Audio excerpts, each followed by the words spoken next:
We're talking about the antecedent modifications. So we talked about the FCT, including the PECs and the phone applications that we can use. We also talked about the visual schedules. Then before break, we had talked about the token system. So now we want to talk about the sensory diet. So this one usually is used for those children with sensory issues. It has to do with the automatic functions, like what McLean has already alluded to. So a sensory diet, so a definition. So here we're talking about a personalized or individualized set of strategies that we put in place as to help a child be able to organize, to regulate their emotions, right? To also to get that sensory input that they need to stay organized, calm, and alert, right? And they'll also be able to participate when we give them when we introduce them to this sensory diet. So an example is a child who likes visual input, right? So an example would be a child who likes flipping maybe papers. They'll just get any paper, T8, start flipping with it, or even use their hands to do flipping, right? So for this one, like we have already said, we can't really just take the paper away from them, or even the stick. Some of them will just get the stick and bend it in a way that it will be easy for them to just do flipping. So they want to gain that visual stimulation, which is called, they'll be having visual stereotypy, right? So they want to get that visual stimulation. So we can't just really take away that item from them without giving them a replacement behavior, right? So the replacement behavior is a socially acceptable behavior, right? Which gives them the same stimuli as that of the undesirable undesirable objects that they were using, like the leaves, the tree twigs, maybe the tiered paper and everything. So for this one, we can use the fidget toys. So they can just still get the same stimuli that they are seeking, right? Yes. So this one is for those visual sensory seeking children, right? And another example is for those who like chewing objects. So we have kids who have pica, and those who do mouthing. They just put objects in their mouth. Some of them will swallow it. Some of them will just enjoy putting objects in their mouth, right? They just enjoy that sensation, right? So maybe an example would be a child who goes into the playground. They just pick anything, maybe the leaves, even the stones, those items that are not edible, right? They'll just put them in their mouth. But we can't just really take away those items without replacing them with another item for them to get that same sensory input. Because we really need that sensory input. It's very important for them to get organized, to be calm, to be alert, to be able to learn, right? And to know and participate either at home or whatever that you have asked them to do, right? So we really need a replacement behavior. So for those who do the mouthing, the pica, so we can replace that by giving them chewing objects. A chewy tube, we can just give them a chewy tube. That one is socially acceptable. So we can just say maybe after 10 to 15 minutes, we give them a chewy tube. They will just use it maybe for 5 minutes, then we take it away, right? So we can also give them after every maybe 30 minutes. They will just know I'm still getting that same sensation, right? but now from an appropriate object, a chewy chop, not just getting those stones, objects that they get from the floor, putting them in their mouth. It can be dangerous for them. But if they know that I'll still have that same sensation by getting my chewy, putting it in the mouth and start chewing, it will be like a socially acceptable behavior. And then another one that McLean gave as an example is that child who likes removing shoes to get that sensory input on their feet, right? We can just buy those sensory mats for them and just say after every maybe 15 minutes. So what we are referring to it as, why we are referring to it as a sensory diet is that it is like supervised, it is individualized, it is personalized according to the child. And also we put a time period. Let's say after every 10 minutes, we give them that sensory input.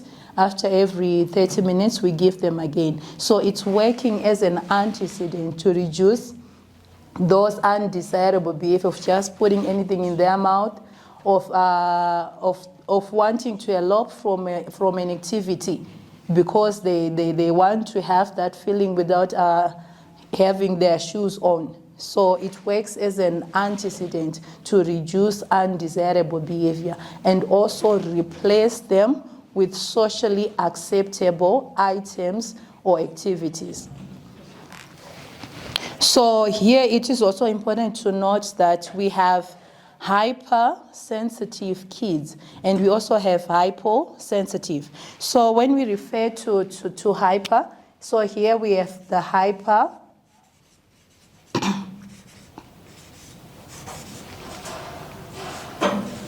So we have the hypersensitive and we have the hypo. So when we say a child is hypersensitive, we are saying that they can register sensory input more strongly than typical, right? So if you touch that child, right, even a small touch, they can just fall on the floor. It's because they have had that, they can sense that stimuli more strongly than others. So we also have hyposensitive.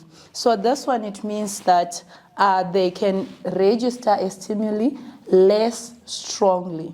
So the sensory diet, sometimes we can use it for the hyposensitive. So let's say a child is hyposensitive. They can register a stimuli less, right? So if you give them a hug, they might not feel it, because they register the stimuli less strongly, right? So they might need a tight hug, tight squeezes. So now when we put them on a sensory diet, we're saying that after every 30 minutes, after every 15 minutes, depending on the time interval that we have put, we are giving them hugs, we are giving them massages, we are giving them tickles, we are giving them squeezes, we are even introducing them to a weighted blanket so that they can get that stimuli in a more appropriate way, right? Instead of just going to the person and just hug him, right? We can also teach the child to ask for a hug, right? Yes. So after every 15 minutes, we can say to the child, say, can I have a hug? Can I have squeezes? Tight hug, please. So they can just ask for it whilst you're working on the sensory diet. They're still getting that same sensory input that they want, but in a more appropriate way. So we also have those who are sensory avoiding, right? We need to take note of that. They don't want more. So for example, some kids don't want you to touch them. Some don't want even loud noises. So those are sensory avoiding. So for the one who doesn't want loud noises, you can just take them out from that place. If you can't, you can even use the noise cancelling headphones. That will reduce the stimuli coming from the area, right? I think that is all I had for the sensory diet. We need to take note of the hyper and the hypo so that we know how to deal with it, how to implement the sensory diet. right? Yes. So we're just letting them know that you can just get this sensory input, but in a more appropriate way. Yes. So for them, if they can still get it after every 30 minutes, there is no need for them to go somewhere, look for it in an inappropriate way. So that is the whole idea behind using a sensory diet. Can I ask one question? Okay. We're talking about sensory diets. Yes. Now, our culture may not know exactly what you mean by that. Is it any food? How do you know this will cause them to be hyper? Sorry? I'm asking if you can give like examples of the type of foods that can cause hypersensitivity or that can contribute to their sensing.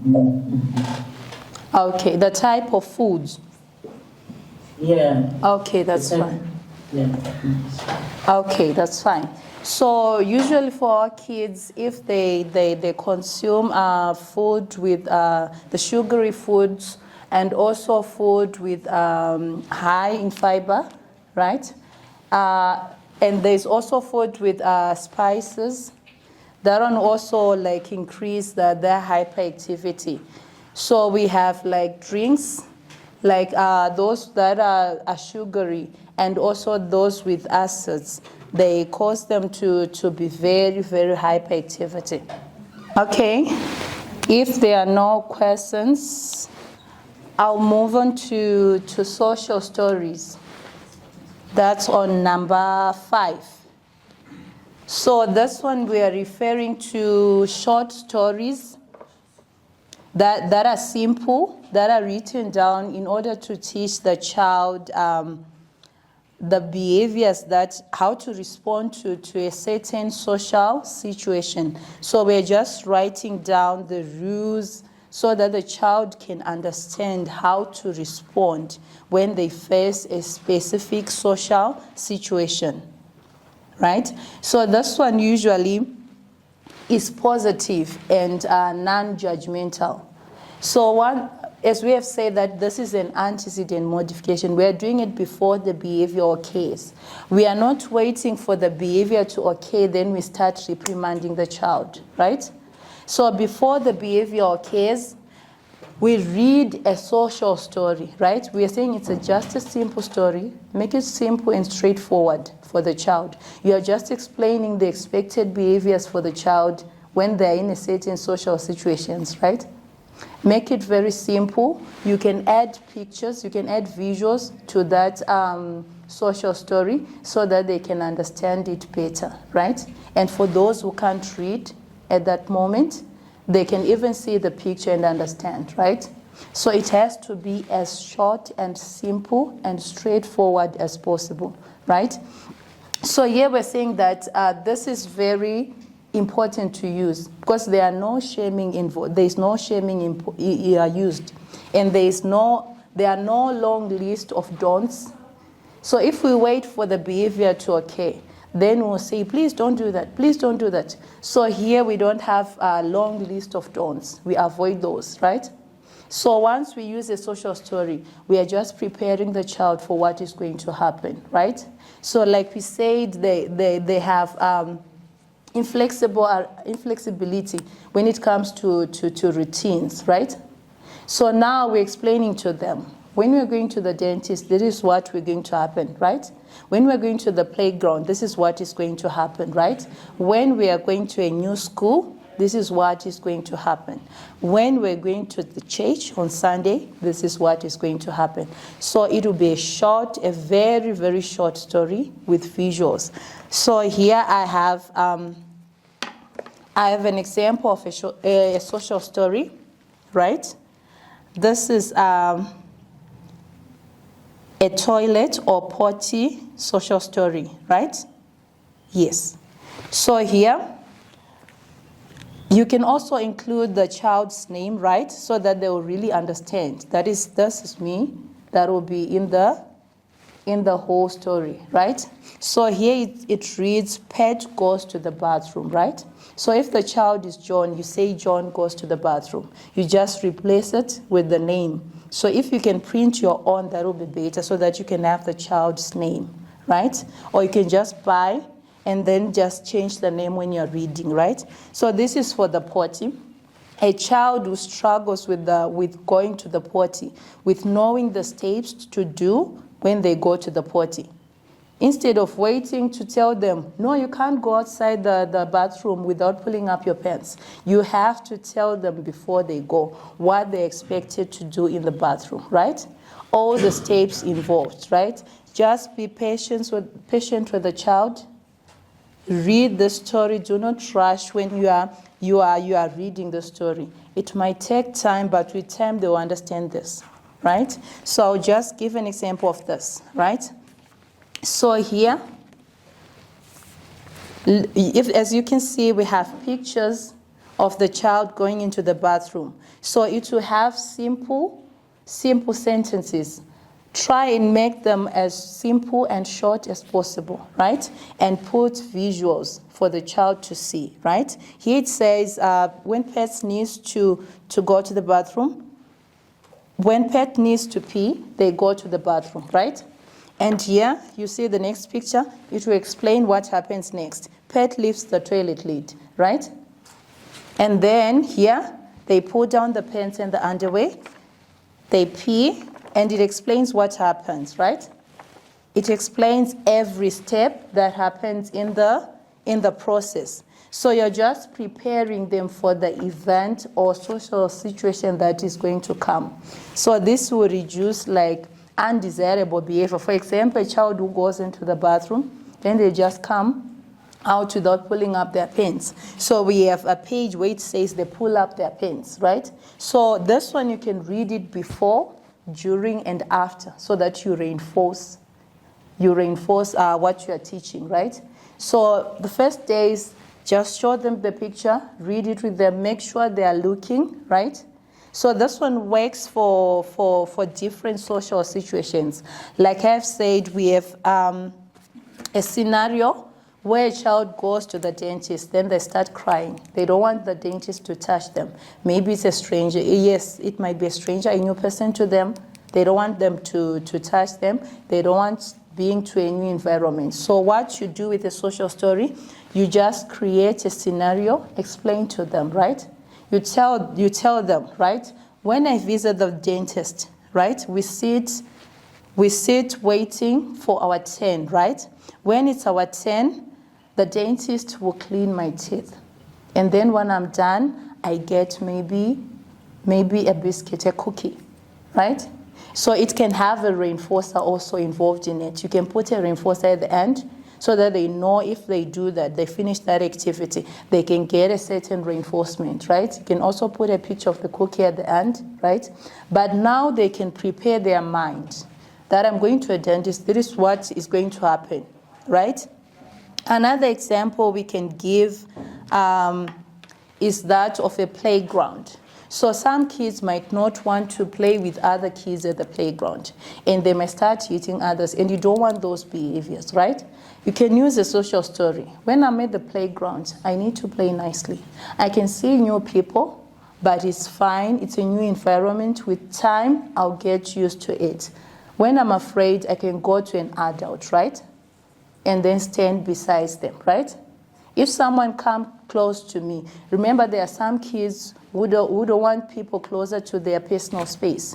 If someone comes close to me, then I can just move, go to my own place, right? It's good to share toys. There are some kids who don't want to share toys. They can even throw a tantrum, like McLean said, if they don't want someone to play with their toys. But to deal with that as an antecedent, we can say that sharing toys is nice, right? I can have more friends through sharing toys. When I'm at the playground, I can make more friends through sharing toys, right? And there's also another scenario that you can give of a child who's going to a new school, right? You can say, I'm going to a new school. It's a new environment. I'll see new people. The teacher will ring the bell after break. we need to go inside, right? So those are short, like, sentences that you are putting, and you are putting a picture maybe of a child picking up their toys just after break. So you're just preparing their mind. It's an antecedent before the behavior of crying happens. So they need time, we need patience with them just to explain the social story.